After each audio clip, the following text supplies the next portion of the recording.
함께 만드는 언론 니네 여러 공부와 여기는 국민TV 함께 만드는 언론 니네 여러 공부와 여기는 국민TV.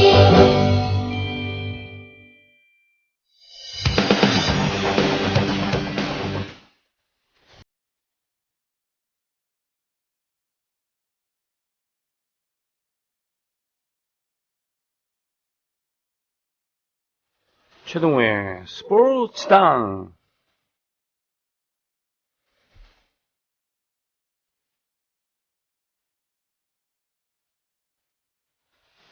지난해 불거졌던 러시아 육상 선수들의 도핑 파문에 연루된 러시아 반도핑 기구의 전직 고위 관계자들이 최근 잇따라 숨져서 사인을 두고 의혹이 중복되고 있대요. 또 다른 전직 고위 관계자들은 미국으로 도피성 이민을 떠났고요 말이죠. 러시아의 타스 통신에 따르면 반도핑 기구의 이사를 지냈던 니키타 카마예프가 14일 현지 시간 스키를 타고 집으로 돌아온 뒤에 가슴 통증을 호소해 응급차로 병원으로 옮겼지만 끝내 숨졌고요. 심근경색으로 추정된다고 공보실이 밝혔다고 합니다. 그러나 회장직 대행 안나 안첼리오비치는 뜻밖이다. 그는 심장 문제를 호소한 적이 없고 아픈 적도 없었다. 라는 겁니다. 또 지난 3일에는 그 집행위원장을 지냈던 바체슬라프 시네프가 숨졌는데요. 이 사람 역시 심근경색이었는데 평소 아주 건강했대요. 그리고 지난달 말에는 도핑 파문으로 해임됐던 반도핑기구 산하 모스크바 실험실 소장 그리고리 로트첸코프가 미국의 로스안젤레스로 이민을 떠났고요. 앞서서 부소장 티모페이 소볼레프스키 또 미국으로 이민을 갔대요. 그래서 이 반도핑 기구에 관련된 인사들이 잇따라 숨지거나 이민을 떠나면서 일각에서는 러시아 정보기관인 연방보안국의 의혹의 눈치를 보내고 있다고 합니다. 자, 이쯤 되면은 스포츠냐, 정치냐, 스파이냐, 사인 조작이냐, 뭐 이런 거 무시무시하죠?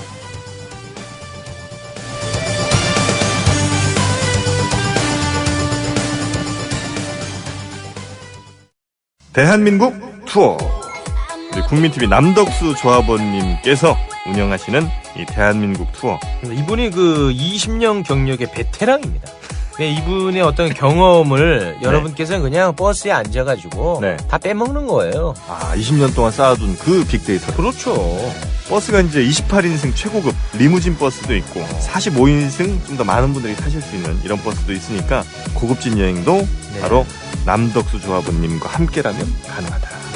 문의 전화는요 1599-2686번입니다. 1599-2686. 버스 여행하면 2686이 딱 생각이 나네요 벌써. 1599-2686번 아니면 네이버나 다음 같은 그 검색창에서 대한민국 투어 이렇게 검색하셔도 되고요. 그리고 웹사이트 대한민국 투어 한글로 쓰시면 됩니다. 대한민국 투어.kr 이렇게 검색하셔도 언제든 들어가실 수 있으니까 우리나라 국내 여행도 많이 애용하시기 바라겠습니다. 대한민국 투어였습니다. 좀 이상해요. 일부 없이. 뭐가요? 일부 없이 이렇게 그냥 입으로 들어오니까 좀 이상해요. 힘차네요, 광고가. 1544 어쩌고저쩌고. 네네, 국민들의 의리. 의리죠. 일부 1시간 하다가 자연스럽게 2부를 맞이했는데 오늘은 오늘부터 이 개편 그러니까 이번 주 방송인가? 이번 주부터인데 이번 주부터인데 사실은 어제 그저께는 녹음 방송을 했거든요. 네. 그러니까 생방송으로 1시에 방송을 하는 것은 처음입니다. 개편을 하고서. 그 첫 시간이 이제 최동의 스포츠당인데 아주 이상해요. 적응이 되겠죠. 악정굿하고 있는데 버티시면 될 겁니다. 아이고 고맙습니다. 오늘 그 내용이 아주 풍부합니다. 그죠? 갈 길이 멀어요. 하나하나씩 얘기를 해주시죠.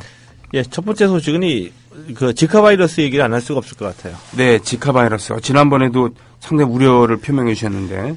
예. 근데 지난번에 말씀드린 것까지 보면은 이제 그 지카 바이러스가 발생하게 되면서 네. 각국의 이제 그 반응까지만 말씀을 드렸거든요. 네. 그러니까 이제 6개월 앞으로 다가왔는데 이제 케냐가 먼저 이제 그 운을 띄운 겁니다. 리우. 예. 네, 예, 지카 바이러스가 유행병처럼 번지게 되면은 우리는 올림픽에 불참하지 않겠다. 불참하지 않겠다? 예. 그러니까 참석하겠다는 겁니까? 불참한다. 불참한다. 불참하겠다. 네네네. 불참한다. 이렇게 얘기를 한 거였었거든요. 네. 근데 그 이후에 이제 미국이나 호주, 뉴질랜드 등에서 이 지카 바이러스 인해서 이 선수들이 출전을 포기하는 경우가 있다고 한다면 선수들의 의견을 존중하겠다. 이렇게까지 이제 운을 띄운 거거든요. 네. 불참 얘기는. 근데 제가 보기에는 모두들이 이제 이 염두에는 뒀을 겁니다. 네. 올림픽에 가야 되나 말아야 되나. 네, 쉽게 이제 올림픽 불참을 꺼내기가 힘든 사안이죠. 네. 그래서 눈치 보고 있다가 누군가 먼저 얘기하게 되면은 이제 조심스럽게 입장을 표명을 한 건데. 그렇군요. 근데 이 토마스 바흐 IOC 위원장이 이렇게 얘기를 했어요. 지난 12일에. 네. 이 지카 바이러스를 둘러싼 논란에도 리우 올림픽 참가를 포기하는 국가는 없을 것이다. 저는 이 얘기 듣고서 이제 두 가지 정도, 떠올랐거든요. 네. 하나는 이렇게 얘기할 수밖에 없는 입장을 이해를 하면서도 또 하나는 왜 이렇게밖에 얘기하지 못했을까? 네. 그러니까 IOC 위원장의 입장이라고 한다면 이렇게 얘기하는 게 아니라 이 지카 바이러스와 관련해서 올림픽에 참가하는 모든 선수들이나 관계자들이 이 건강에 위협받지 않도록 네. 최선을 다하겠다. 예. 이렇게 얘기를 했어야 되는 거 아닙니까? 그렇죠. 올림픽 개최가 물론 중요하지만 그보다는 이 선수들의 안전이 더 중요하니까. 그럼요, 이거 다 살자고 하는 건데, 이것도. 예, 네. 그렇죠. 네. 이 지카 바이러스가 이렇게 유행병처럼 번지고 이제 선수들로 무조건 오라고 얘기할 수도 없는 거고요. 네, 그렇습니다. 그런데 IOC는 현실적으로 이 올림픽을 포기하거나 네. 개최가 안 되면 네. 엄청난 손해를 보게 돼 있죠. 그래요? 예. 천문학적인 액수입니다. 어. 뭐냐면은 이미 중계권료 전 세계에 다 팔았잖아요. 예. 2016년 8월에 리우에서 올림픽 한다. 이거 중계해라. 예. 다 팔았잖아요. 그렇겠네요. 그렇죠? 중계권료뿐만이 아니라 스폰서십도 다 판매를 그렇죠. 했죠. 네네네. 그게 수백억 달러가 하면 될 겁니다. 다 합치면은. 네, 지금 아직도 올림픽은 참가 의의를 둔 순수 아마추어리즘이 있는 그런 경기다라고 생각하지는 않으실 거예요. 그쵸? 적어도 운영만큼은 예. 가장 상업적으로 하고 있으니까요. 그러니까 일단 IOC에서 현실적으로 고려하는 거는 선수들의 안전 문제도 물론 고려를 하겠지만 네네. 그보다는 이 올림픽을 개최하지 않을 경우에 또는 연기할 경우에 이 현실적인 이해관계 부분을 어떻게 정리하느냐. 네. 근데 우리나라에서도 선수들을 아마 좀 걱정하고는 있을 거예요. 근데 이 똑같은 사안이 벌어지는 게 예를 그렇죠. 들어 가지고 IOC가 이제 이 대한민국에다가 팔았어요. 대한민국 흔히 얘기하는 그 지상파 3사의 풀로 구입을 하거든요. 네. 이미 다 이제 중계권을 다 사가지고 있는 겁니다. 네. 그래서 지상파 3사가 어떻게 중계하겠다. 이렇게 계획을 잡고 있는데 지상파 3사 입장에서도 중계권료를 지불했는데 네. 올림픽이 편성이 안 된다. 그렇죠. 그러면은 엄청난 손해죠. 예. 그 광고 수익도 올림픽 특수를 누리지도 못하는 거고. 그렇겠네요. 그러니까 가만히 안 있을 수도 있을 것이다. 네.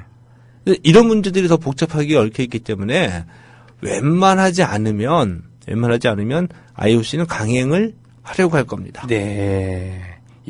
그렇죠. 이게 걸리는 게 맞네요. 생각해보니까. 그렇죠? 그렇죠. 그래서 이게 단순히 올림픽을 연기한다, 개최한다 이 문제를 선수들의 안전만 가지고 볼 문제는 사실은 아니다.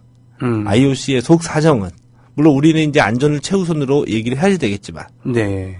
이런 건데 사실 브라질 정부의 대책을 보면 이렇게 커다란 대책은 없어 보여요. 아이고.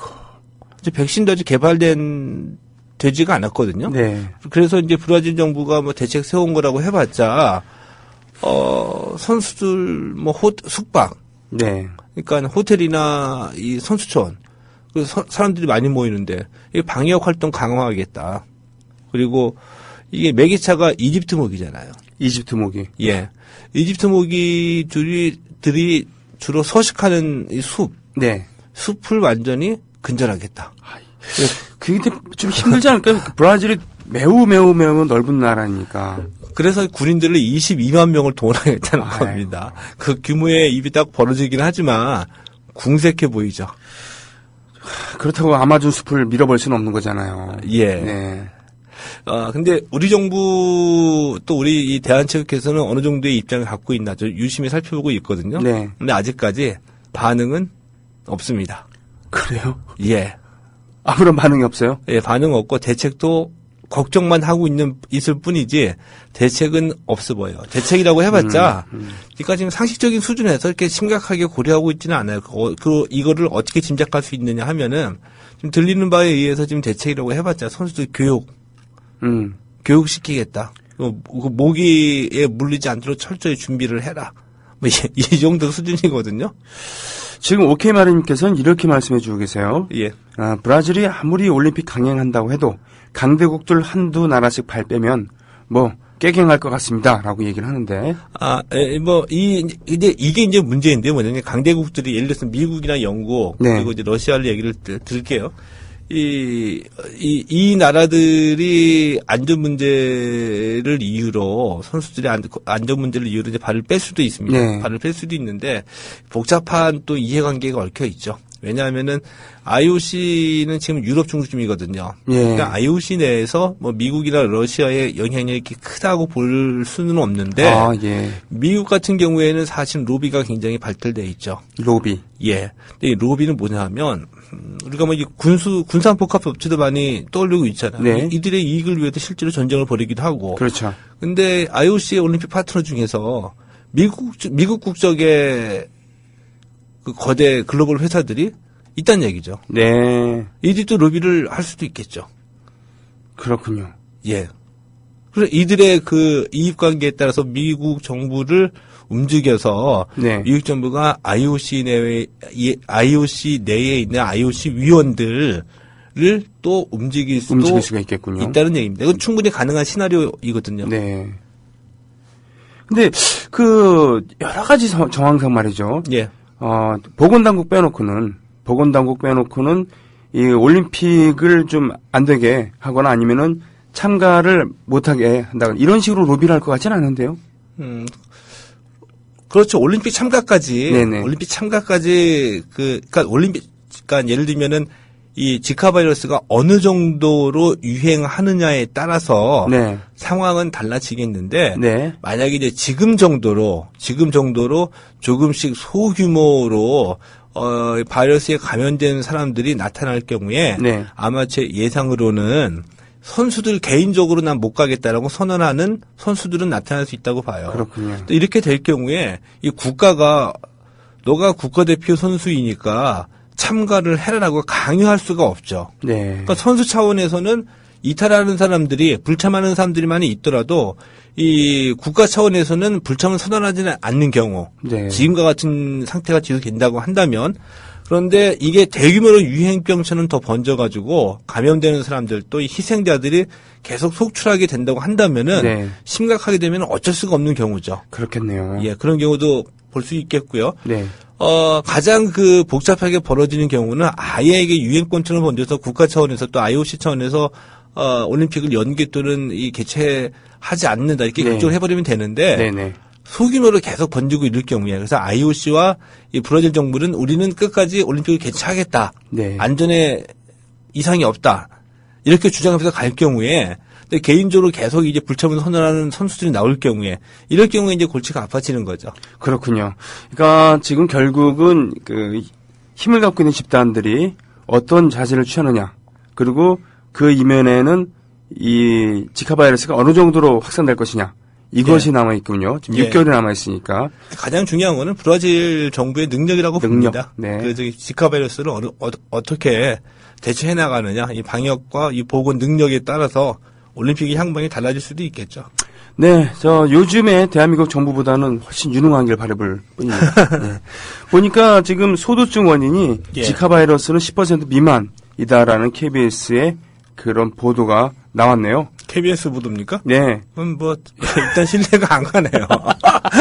아니, 이러시면 어떡합니까? 아니, 일단 요즘에 매체를 우리가 좀 따져봐야 되지 않을까요? 예, 네네.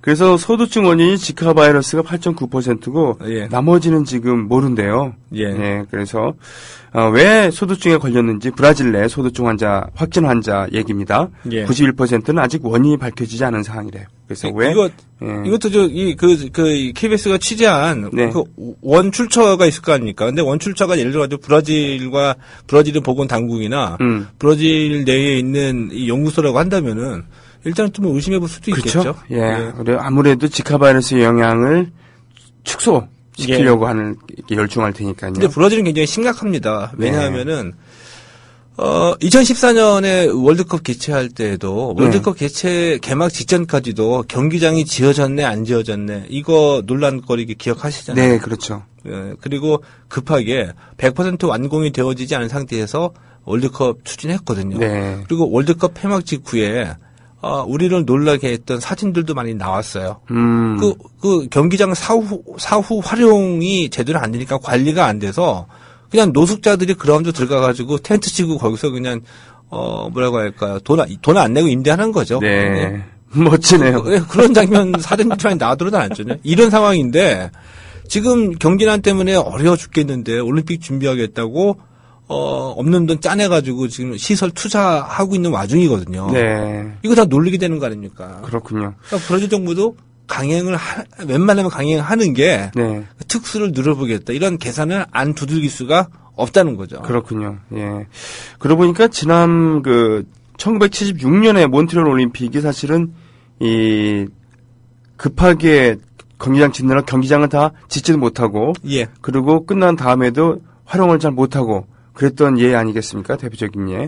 이 몬트리올 올림픽은 급하게 지어졌고 네. 그다음에 이 캐나다도 뭐 우리랑 비슷해요. 개막하기 전에 그 유치하면서 장밋빛 얘기를 많이 했거든요. 네. 근데 장밋빛은 고사하고 이 몬트리올 올림픽 같은 경우에 이 올림픽 때문에 지은 그 빚지게 된 부채 그거 다 갚는데 한 30년 정도 걸렸습니다. 와, 죽인다. 이게 2000년대 넘어서 2007, 8년 정도에 다 갚았습니다. 그 부채를. 그래서 그럴까요? 80년에 모스크바 올림픽은 별개로 하고 84년에 로스앤젤레스 올림픽부터 사업주의가 기승을 부리기 시작했죠. 예, 그래서 네. 이제 LA 때 그 LA 올림픽 조직위원회가 이제 굉장히 그 체육사에서 굉장히 유명하거든요. 네. 왜냐하면 있는 건 모든 거 다 팔아라. 네. 팔 수 있는 건 다 팔아라. 예. 이게 상업주의가 그때부터 시작이 된 거죠. 그렇죠. 그 사람 이름을 까먹었습니다만 조직위원장도 하여튼 되게 유명했습니다. 그런 예. 방면으로. 네. 한편 지금 우리 또 조합원 허니와 동희님께서 올려주셨는데 단독이라고 써 있고요. 몇 시간 불과 1시간 전이네요. 예. 소두증 원인은 지카 바이러스가 아닌 몬산토의 살충제. 예. 라고 하는 아르헨티나 의사단체 보고서가 나왔다고 예. 뉴스에 보도가 됐네요. 경향신문입니다.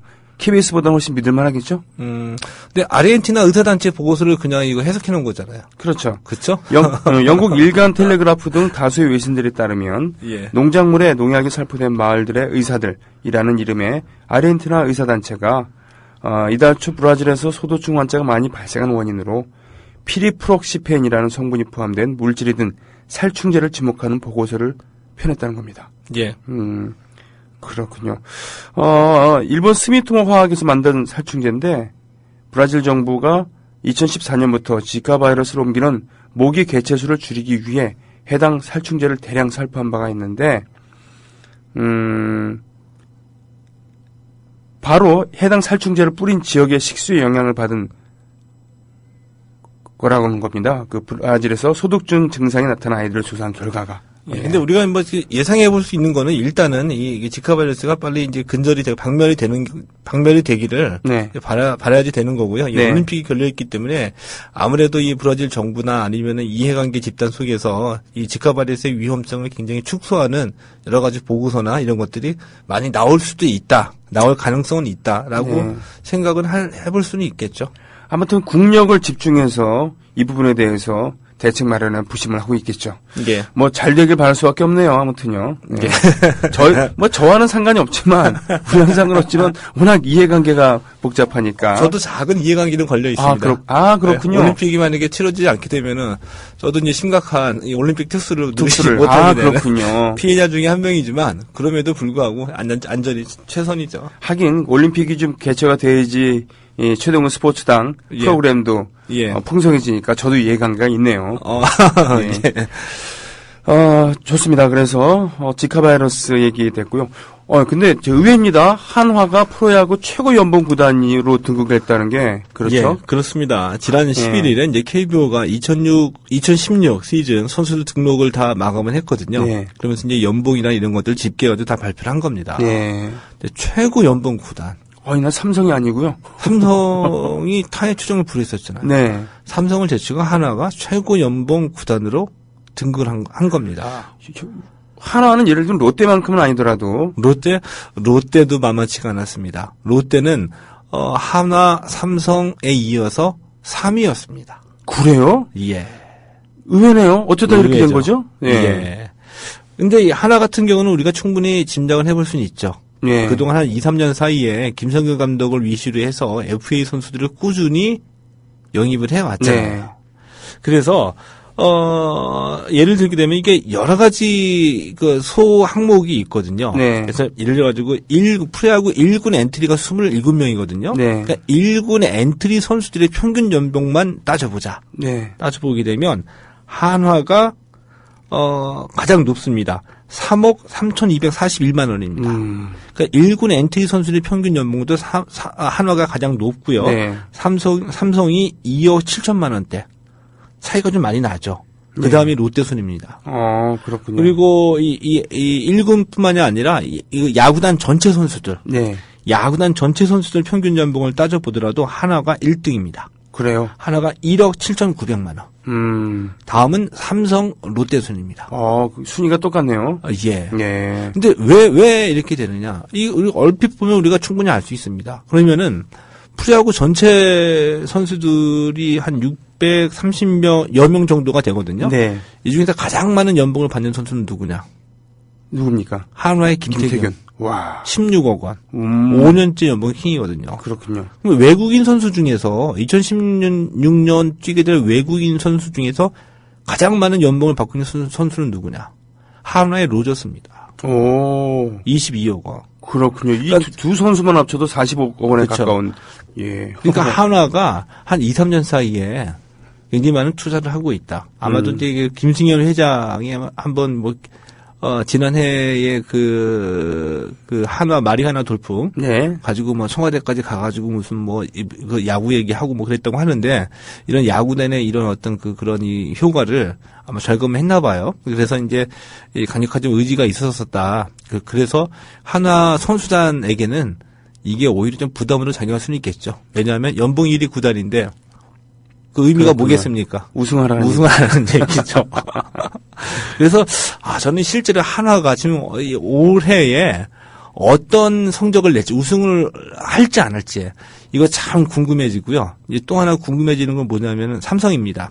네. 삼성은 구단의 기조가 좀 바뀌었습니다. 지난해 여러 차례 말씀을 드렸던 것처럼 이제 돈 무조건 다 쓰지는 않겠다. 5년 뒤에 너희들이 자립경영 해라. 이제 그런 기조잖아요. 그래서 이제 지난해에 임창용을 비롯해서 전력 누수가 좀 있었죠. 박성민 선수도 가고 네. 전력 누수가 있었음에도 불구하고 보강을 안 했습니다. 네. 보강을 안 했는데 그럼에도 불구하고 이 삼성 전력이 나쁘다고는 볼 수는 없거든요. 이 류중일 감독 진정한 시험 무대에 올랐죠. 네. 그렇군요. 우승할 만한 선수들 데리고 우승은 누가 못하느냐. 근데 올해 성적이 어떻게 되면 또 류중일 감독의 이 인생의 희비를 가리게 되는 진짜 류중일의 모습이 무엇이냐 이런 걸 요구받게 되는 그런 무대가 될 수도 있겠죠. 그랬군요. 그렇기 때문에 지금 오케마리님께서 도인성은 옛말이고 돈화입니다. 라고 이렇게 얘기했는데 유난히도 야구 배트를 사랑하시는 김승현 회장. 네. 네. 자식을 위해서 야구 배트를 친히 들으셨던 그 김승현 회장. 근데 김승현 회장은 제가 보기에는 저는 그렇게 개인적인 캐릭터를 좋아하지는 않거든요. 네. 오래전서부터 청계산 데리고 가가지고 아들 때렸다고 사이다 학교 붙어보라고 그게 문법 사나이답겠습니까? 자기는 권투 선수 출신인데 조폭들 데리고 가가지고 그런 분위기 속에서 그랬는데 네. 이 삼성을 이미 깨우친 겁니다. 이제 무조건 돈 쏟아붓는 시대는 지나갔다. 네. 근데 김승현 회장은 어떻게 했습니까? 불과 몇 년 전만 하더라도 네. 박찬호 제가 데리고 오겠습니다. 그 하나 그 대전구장에서 그 꽉 찬 관중들 앞에서 본인이 기분 내면서 발표를 해버렸잖아요. 그렇죠. 그렇게 되면 어떤 현상이 벌어집니까? 실무자가 박찬호랑 같이 가가지고 만나서 협상할 때, 연봉 협상할 때, 그 실무자가 협상력이 있겠습니까? 이미 그 김승일 회장이 데리고 오라고 얘기했는데. 그러게 말이에요. 그렇기 때문에 돈은 돈대로 다 쓰게 된다는 얘기입니다. 돈은 돈대로 다 쓰게 되는. 그런, 예. 예. 그게 계속 반복되어 좀 왔거든요. 김태균 예. 올 때도 그랬고요. 김태균 연봉 부른 데에다 맞춰줘. 분명히 프로야구 구단이라는 것은 그 구단주가 있긴 있습니다만 구단주 말고 운영을 하는 사장이 있고요. 예. 그리고 프론트가 있고 그런데 구단주의 말 한마디로 좌지우지되는 그런 것도 전 근대적인 그런 어느 정도 예, 그렇지 않겠습니까? 전 근대적이죠. 그러니까 그런 게 통할 수 있었던 그 구조는 네. 예, 야구단을 하나의 사업체로 인정하지 않았다는 거죠.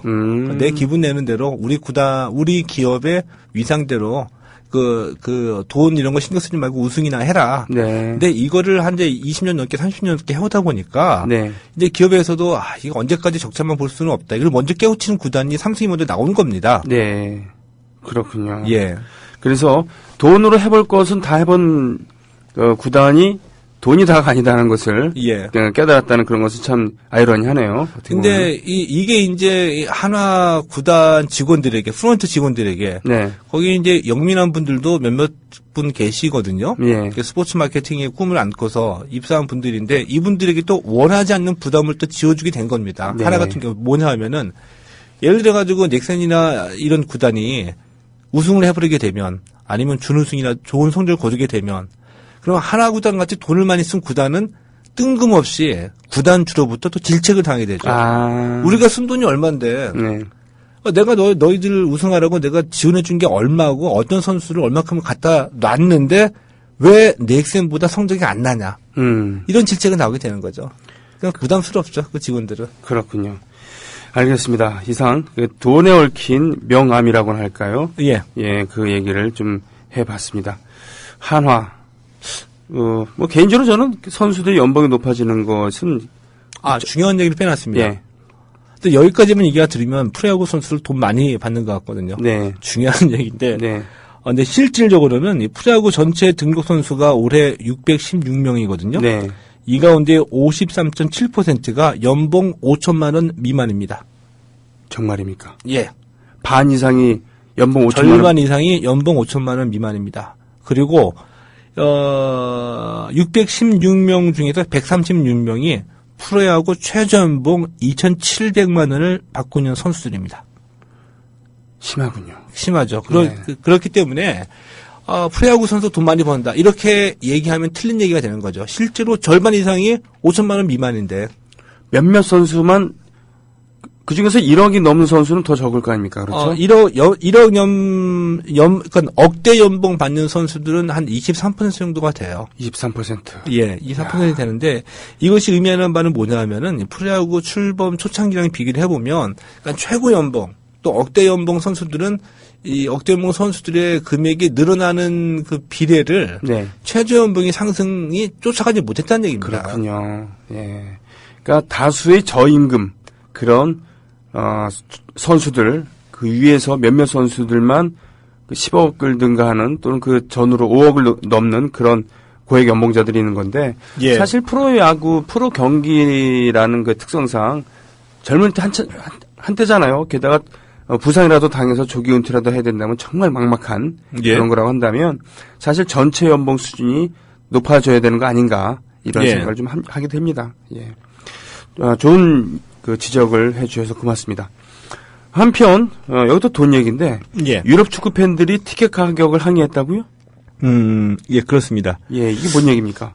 이런 얘기 가끔가다 제가 듣습니다. 네. 실제로 이제 그 영국에 놀러 간 친구들, 네, 그 중에 이제 축구 좋아하는 친구들 영국까지 왔으니까 시간 날 때, 야, 나도 한번 프리미어리그 한번 경기 한번 봐야 되겠다. 구경해보자. 네. 한번 보자. 해가지고 이제 친구들 서너 명이서 간 겁니다. 네, 한 10,000원씩 내면 될 줄 알고. 예, 가서 보니까 이게 웬걸. 하나에 9만원씩 하고, 그것도 참, 표 사기도 힘들고, 한참 고민하다가, 그냥 돌아왔다. 그래서 그냥 경기장만 한 바퀴 삥 둘러보고 구경하고, 그냥 돌아왔다. 이런 얘기 하는 분들 가끔가다 있거든요. 티켓 가격이 얼마입니까? EPL, 그러니까 프리미어 리그 같은 경우에는 평균 가격이 우리 돈으로 한 93,500원입니다. 와. 티켓 가격만, 평균 가격으로. 예. 그러니까 그날 들어가가지고 맥주 한잔 마시고 뭐 하면은 그냥 10만 원을 가볍게 넘어가는 거죠. 그렇죠. 그러면은 뭐 일주일에 한 번씩 보러 가는 축구 광들은 네. 가격이 부담스러운 거죠. 근데 이 프리미어 리그 평균 티켓 가격은 유럽에서도 좀 비싼 편이고요. 스페인 리그, 프리미어 리그 다음에 이제 스페인 리그, 이탈리아 이 정도 순으로 내려가는데 네. 분데스리가가 그래도 이 독일의 민족성답게 가장 싸거든요.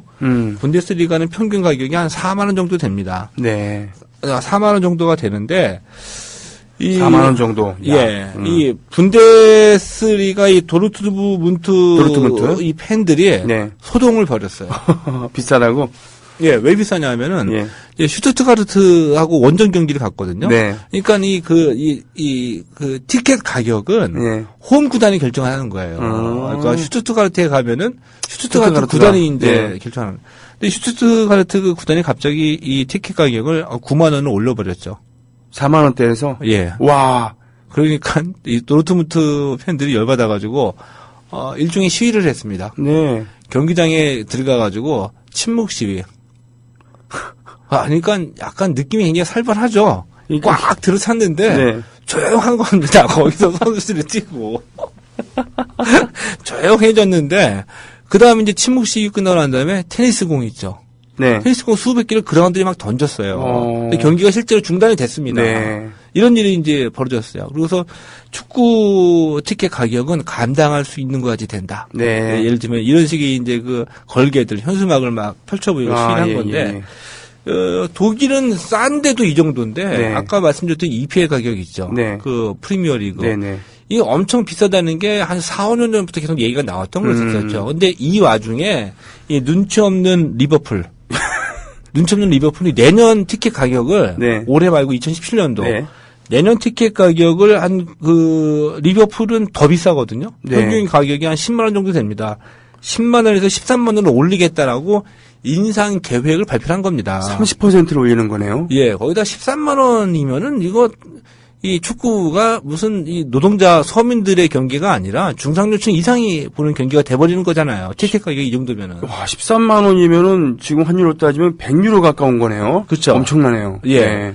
그래서 이런 인상 계획이 발표되니까 리버풀 팬들도 열받았죠. 열받죠. 그래서 지난 7일 리버풀하고 썬더랜드하고 경기가 벌어지는데 리버풀 팬들이 후반에 집단적으로 다 퇴장을 해버린 겁니다. 오. 더 화끈하죠. 그렇군요. 한꺼번에 쭉 다 빠져버린 거예요. 그리고서 우리 집단 행동 계속하겠다 하니까 리버풀이 인상 계획을 철회하고 사과문을 발표했거든요. 네.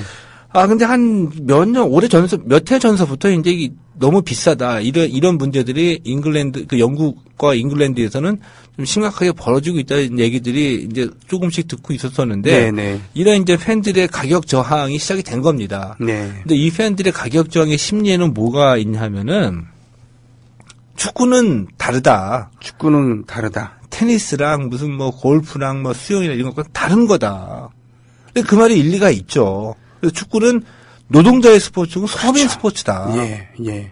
그러니까 이 축구가 발전해온 역사를 보면 우리가 이거 인정할 수밖에 없잖아요. 그렇죠? 예를 들면 위건이라고 하는 팀은 위건의 부두 노동자들이 만든 그런 축구팀이었잖아요. 예. 그렇죠? 예. 그리고서는 뭐 산업혁명 시작될 때도 이제 노동자들이 돈이 없으니까 이거 한 잔 모사 한 2시간 정도 그냥 맥주하면서 내가 좋아하는 팀 응원하면서 스트레스 다 해소를 해버리고. 그렇죠. 네. 자본가 계급도 이것도 은근히 이거 조장한 면이 있거든요. 그렇죠. 예. 네. 그렇게 해서 이제 발전해가고 그것이 이제 지금 유럽 프로축구의 원형인데. 네.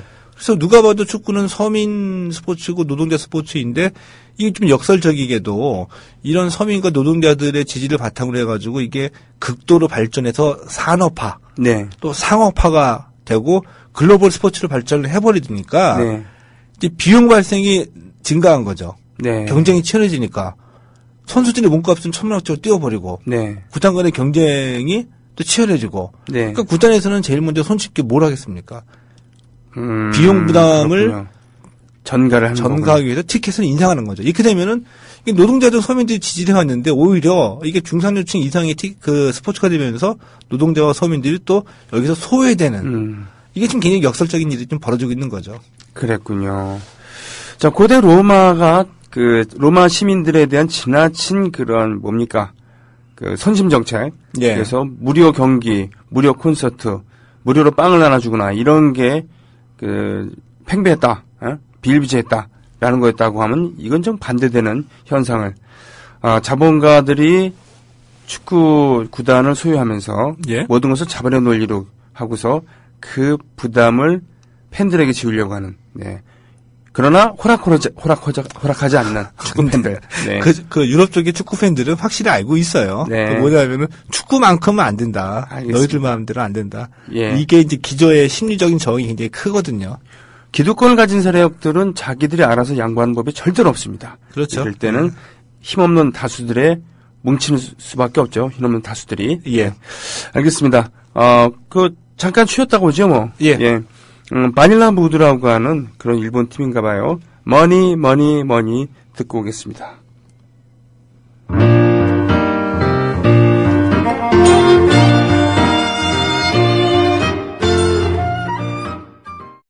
네, 여러분들께서 오셨습니다. 소소님, 바보운주 김은주님, 예. 그리고 날고 싶은 토끼님도 오셨고요.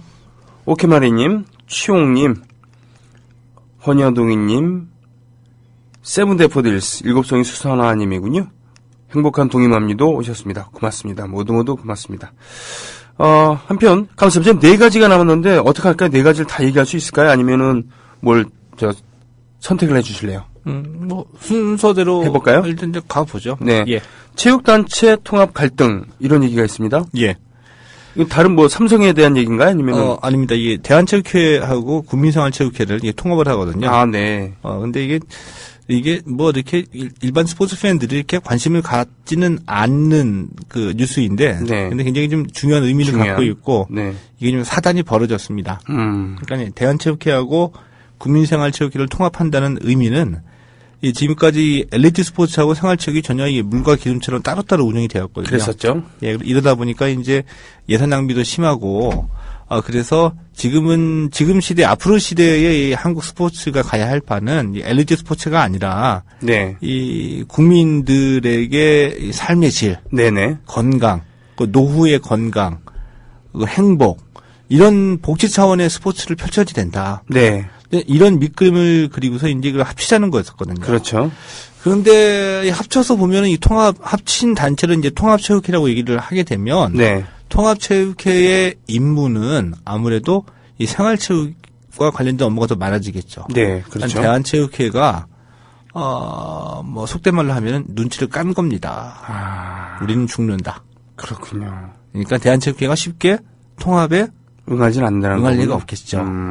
이게 한 2000년대 초반서부터 논의가 시작된 거였었거든요. 네. 10여 년 넘게 실패하고 이 저항이 실패하다가 드디어 이제 이 체육단체 통합법이 국회에서 통과가 되면서 3월 27일까지 통합을 해야 된다. 네. 법정 시한이 정해져서 15일에 네.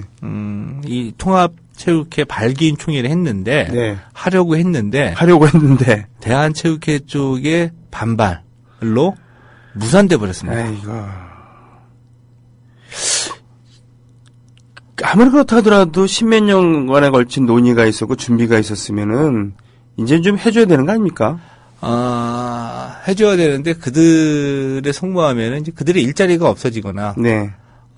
그때 현실적으로 이해관계를 따져보다 자기들 손해를 본다. 네. 이것 때문에 이제 강렬하게 저항하고 있는 건데, 근데 겉으로 드러난 그 반발의 논리는 네. 체육단체의 독립성을 보장해야지 된다. 네. 또 IOC의 헌장을 준수하라. 이거거든요. 근데 우리나라 이 대한체육회가 그동안 IOC 헌장을 열심히 준수해오고 이 체육회의 독립성을 유지하기 위해서 노력을 해왔다라고 한다면 네. 인정을 하겠습니다. 근데 언제 했는데 갑자기 단체 통합한다고 하니까 체육단체 독립성을 보장하라라고 이렇게 나오니 네. 그 순수성을 의심할 수밖에 없는 거죠. 그렇군요. 그래서 그러면 어떻게 되는 겁니까? 3월 달에 3월 27일이 법정 시한이거든요. 네. 그러니까 주관 부처인 문체부에서는 밀어붙일 수밖에 없는 거죠. 그러면 대한체육회에서는 결국은 통합을 하긴 해야 될 텐데 예. 버틸 때까지 버티면서 뭔가 좀 얻으려고 하겠군요. 얻어내려고 하겠군요. 그 얻어내려고 하는 것 중에 하나가 네. 이제 체육회장은 새로운 체육회장을 뽑을 때까지는 이제 공동 노력하고 대한체육회에서는 그 태릉 선수촌장 직을 가져가고 네. 사무총장직은 국민생활체육회에서 가져간다. 이렇게 돼 있거든요. 그 사무처장을 체육회가 또 가져가고요. 근데 사무총장직 또 우리가 해야지 된다. 이 얘기예요. 그러니까 자기들이 주요 감을 다 따먹겠다는 얘기군요. 예. 근데 이분들이 왜 이런 생각을 하냐 하면은 우리가 어떻게 국민생활체육회랑 같이 1대1로 통합을 할 수 있느냐. 급수가 다른데 이 생각이거든요. 근데 옛날에는 그 얘기가 맞습니다. 네. 왜냐하면 1920년에 조선체육회가 출범했고요. 그 역사를 이어왔고 네. 그리고 올림픽 한국을 대표하는 스포츠라고 한다면 대한체육회죠. 네. 근데 이제 대한체육회는 그것밖에 없는 겁니다. 생각이. 우리가 국위선양에서 올림픽 메달을 따기 위해서 엘리트 선수들 이렇게 교육시키고 성과를 거두었는데 지금은 이제 그런 시대가 아니다. 그렇군요. 이거 통합하는 근본적인 취지는 모든 국민들에게 이 건강 또 행복, 삶의 질을 위해서 모든 국민들에게 이 운동할 수 있는 권리를 가정을 해서 운동할 수 있는 권리를 보장을 하자. 운동하기 위해서는 뭐가 있어야 됩니까? 시설이 있어야 되고요. 지도자가 있어야 되고 프로그램이 있어야 되죠. 그렇죠. 이것들을 갖춰가자 이제. 이 얘기를 하려고 하는 건데 이분들은 아직까지 이게 스포츠가 가야 할 방향에 대해서 고민도 없고 뭐 개념도 없기 때문에 그냥 올림픽 메달에만 매달린 분들이기 때문에 좀 수긍을 못 하고 있는 거죠. 오직 수합배용적인 사고밖에 없는 거거든요. 나쁘게 예. 매도한다면. 예, 물론 대한체육회 그동안 기여한 것들 많습니다만 시대가 바뀌었고 그리고 철학이 시대 정신이 바뀐 거 아닙니까? 시대 정신이 바뀐 거죠. 그럼 예. 자신들의 생각도 바뀌어야죠. 예. 네. 알겠습니다. 우리와는 상관이 없는다 하더라도 멀리 보면은 우리와 매우 상관이 있는 얘기입니다. 이것은 우리와 상관이 있습니다. 네. 그래서 한 1조 원 가까이 되는 체육 예산 네. 일 어떤 분들에게 돌아가느냐, 네. 우리에게 돌아오느냐, 아니면은 그냥 엘리트 체육에 들어가느냐, 이게 차이가 굉장히 좀 있죠. 그렇군요. 네. 전통의 도시 그리고 비빔밥과 콩나물국밥의 도시. 전주가 스포츠의 도시가 된다냐고요? 전주의 스포츠 열기가 뜨겁습니다. 어. 말씀하신 대로 콩나물 국밥, 네. 저도 비빔밥, 이거 거기다 모주, 네. 이거 전주 취재할 때마다 이제 맛있게 잘 먹었는데, 이제 이 콩나물 국밥, 비빔밥, 모주를 이제 농구 경기나 축구 경기 한번 보고, 네. 그 다음에 이걸 먹어야 되는, 그렇죠. 이런 이제 스케줄이 생긴 겁니다. 예. 이 뭐냐면 일단 이 전주 하면은 프로축구에서 전북 현대를 될 수가 있죠. 최강희 감독이 다 그렇죠. 보여줬고. 네, 이게 뭐 네. 엄청난 그 폭발력, 보는 사람으로 하여금 재미를 이끄는 폭발력이 있었기 때문에 네. 지난해 이 경기당 관중이 전주가 17,000명이었습니다. 엄청나네요. 엄청난 예. 거죠. 그러니까 프로축구 1위였어요. 우리나라에서 뭐 평균 관중이 17,000명이라는 예. 것은 예. 근데 이게 왜 대단하냐 하면은 그동안 이 평균 관중 1위는 부동의 서울 FC였었거든요. 네. 왜냐하면 서울이 천만 명이잖아요. 인구 많죠. 네. 1,000만 명 중에서 경기할 때마다 뭐 13,000, 12,000명 정도 온 건데 네. 전주는 인구가 65만 명이에요. 와. 65만 명에서 서울을 제치고 17,000명을 기록한 겁니다. 엄청난 인파네요. 예, 엄청나죠. 네. 그 인파의 원인에는 이제 전북 현대의 닭공, 최강희 감독이 이런 브랜드가 있는 거고요. 네. 그래서 지난 14일에 2016 시즌 출정식을 가졌거든요. 네. 저는 이 숫자 보고 굉장히 놀랐습니다. 그 출정식에 참가한 팬들이 2,000여 명이 몰려 들어왔어요. 뜨거운 열기를 막 뿜어낸 거죠. 멋지네요. 예. 네. 이렇게 이제 축구의 도시로 변모해 갔는데 축구 말고 또 이 전주 KCC, 그러니까 프로농구의 전주 KCC가 또 사고를 치는 겁니다. 어떻게요? 추승균 감독이 젊은 나이에 네. 팀을 맡았어요. 네. 근데 이 초반에는 정규리그 초반에는 부진하다가 그랬었죠. 갑자기 10연승까지 올라가면서 정규리그에서 지금 2경기가 남아 있거든요. 네. 시즌 정규리그 막판이기 때문에 2경기 남겨놓고 있는 상황에서 이 모비스하고 전통의 명문인 모비스하고 공동 선두를 달리고 있는 겁니다. 오호. 이렇게 되니까 이 농구 경기 할 때마다 거의 지금은 완전 매진이 이루어지고 있습니다. 그래요? 네. 예. 이래서 이 전주가 이 축구와 농구가 굉장히 인기를 얻고 있는 스포츠의 도시로 지금 변모하고 있다. 이런 말씀 좀 드리고 싶은데 저는 이 한 50만 명에서 한 60만 명 정도 되는 지방의 소도시가 오히려 큰 대도시보다 이런 게 굉장히 화제거리가 굉장히 잘 되거든요. 그 지역의 그 프로스포츠 구단들이 그래서 구단에서 조금만 투자하고 신경을 쓰면은 오히려 무슨 뭐 서울 이 수도권이라는 그 거대 시장 별로 이렇게 그 신경 쓸 거 많고 볼 거 많아가지고 이 프로스포츠 경기에 그렇게 신경 안 씁니다. 근데 지방 소도시는 오히려 스포츠를 좋아하지 않더라도 우리 팀이다, 우리 도시를 기반으로 한 팀이다 이런 좀 로열티가 있기 때문에 오히려 성공하기가 쉽다. 그래서 기업들도 이런 데 좀 더 신경을 써줬으면 좋겠다. 이런 말씀을 좀 한번 드려보고 싶은 거죠. 그렇군요. 생각해보니까 그 J리그 같은 경우는 초창기에 가시와. 라는 작은 그 가시와도 우라와군요. 작은 도시인데 가시와 레이솔. 가시와 레이솔 있고 우라와 레즈가 있고 그런데 우라와 레즈. 이런 작은 도시들인데 그 축구의 그 열기가 엄청난 도시들. 그런 인기에 힘입어서 그 시의 어떤 활력이라던가 이런 걸 주기도 하고 뭐 그렇다고 하죠. 시민 전체가 서포터즈화 돼가서 그래서 팀을 응원하기도 하고 뭐 사실은 우리 예전에 고교야구 같은 경우 그 타향에 진출해 있는 서울에 와 있는 그런 고향 사람들이 일방적으로 응원을 했잖아요. 그 각 고등학교들을. 그래서 프로야구 출범 전에는 그랬죠. 고등학교 야구의 인기가 최고로 높았던 거고요. 알겠습니다. 그런 프로축구와 농구를 쌍두마차로 이끌고 있는 그런 전주에 대한 얘기였어요.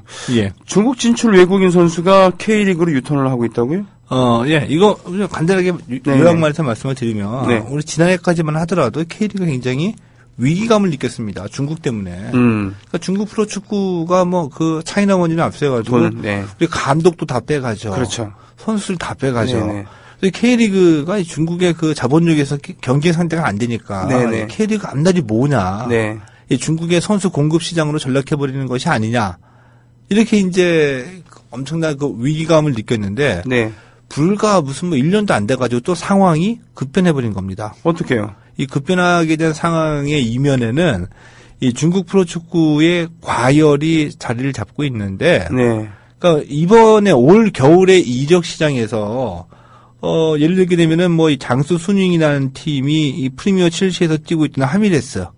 또, 이 우크라이나 출신이죠. 테세이라. 이 두 선수만 영입하면서 1,046억 원을 썼거든요.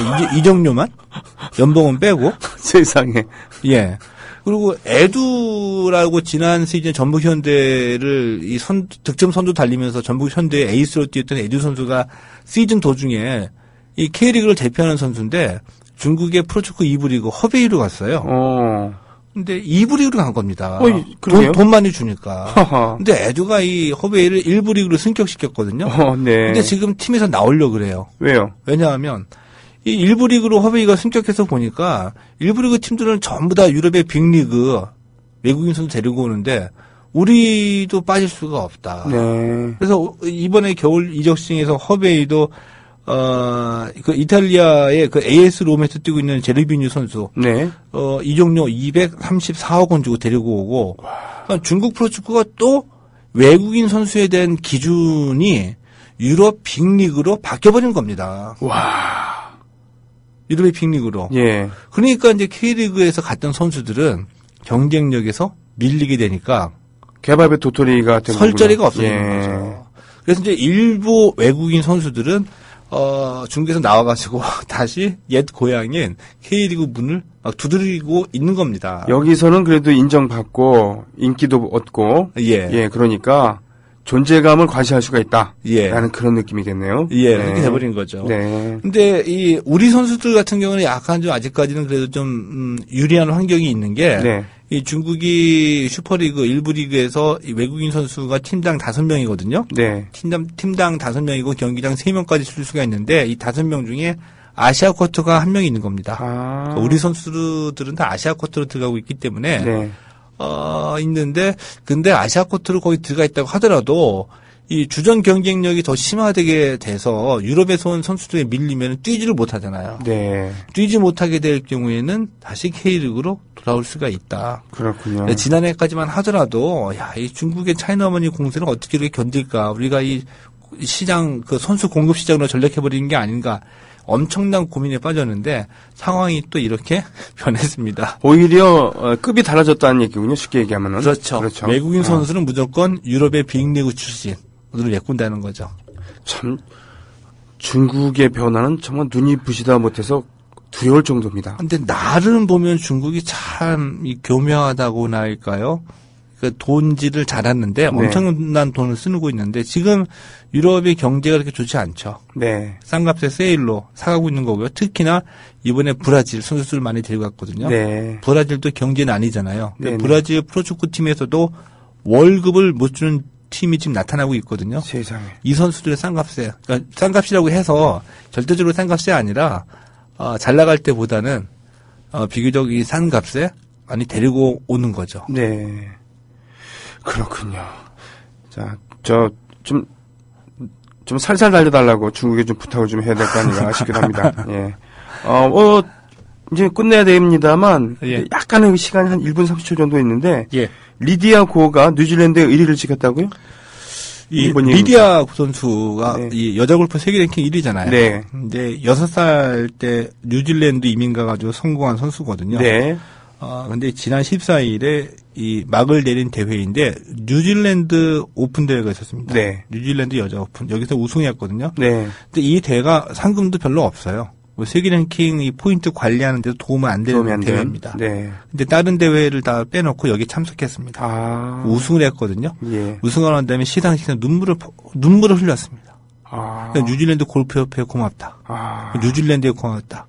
이런 말을 막 눈물을 흘리면서 하면서 우승 상금 전부 다 뉴질랜드를 위해서 써달라고 기부를 했습니다. 야. 왜 이랬냐? 뉴질랜드 이민 갔는데 거기서 골프를 하고서 이제 하는데 뉴질랜드 골프협회로부터 이 경제적인 지원을 엄청나게 받은 겁니다. 그랬군요. 오늘날에 내가 있기까지 뉴질랜드 골프협회 도움이 있었다. 근데 이 얘기를 왜 드리냐면은 이거 반대되는 사례도 있어요. 뉴질랜드 골프장 가격이 싸잖아요. 예. 그린피랑. 예. 환경도 엄청나게 좋고. 예. 그러니까 우리가 뉴질랜드를 가서 어렸을 때 가는 골프 유학생들이 많이 있거든요. 거기서 지원은 다 받고 난 다음에 한국으로 돌아오는 겁니다. 그래서 욕을 얻어먹는 사례가 굉장히 많아요. 그랬군요. 근데 리디하고는 정반대죠. 그렇군요. 그래서 이 사실이 알려지게 되면서 몇몇 이제 세계적인 골프 선수들, 여자 골프에는 이제 로라 데이비스라고 이제 데모 같은 역할을 하는 선수가 있거든요. 예. 이 로라 데이비스가 대단하다. 네. 그러니까 이 리디하고는 이 보답할 줄 알고 자기 손해를 무릅쓰면서까지 이 뉴질랜드 여자 오픈에 참가했다. 네. 인정이 된다. 이런 얘기까지 했거든요. 자, 이런 것을 보면은 이런 감동을 줄 줄 알고 좀 해야지 선수가 우승만 하는 이 선수로 인정받는 게 아니라 진정한 팬들의 존경까지 마음까지 얻을 수 있다는 얘기입니다. 좋습니다. 오늘 리디하고 얘기까지 무려 7곡지나 이야기를 나눈 최동호의 스포츠당 마지막에 미담으로 마무리할 수 있어서 더욱 즐거웠습니다. 마지막으로 척베리의 락앤롤 뮤직 들으면서 오늘 방송 마치겠습니다. 오늘도 수고하셨습니다. 고맙습니다. Just let me hear some of that rock and roll music. 국민라디오 팟캐스트 응원하는 가장 쉬운 방법 아시나요? 다운로드하기, 별점 주기, 댓글 달기, 구독하기. 국민라디오 팟캐스트 널리 알리는 가장 쉬운 방법. 다운로드하기, 별점 주기, 댓글 달기, 구독하기. 기억하세요. 다운로드하기, 별점 주기, 댓글 달기, 구독하기.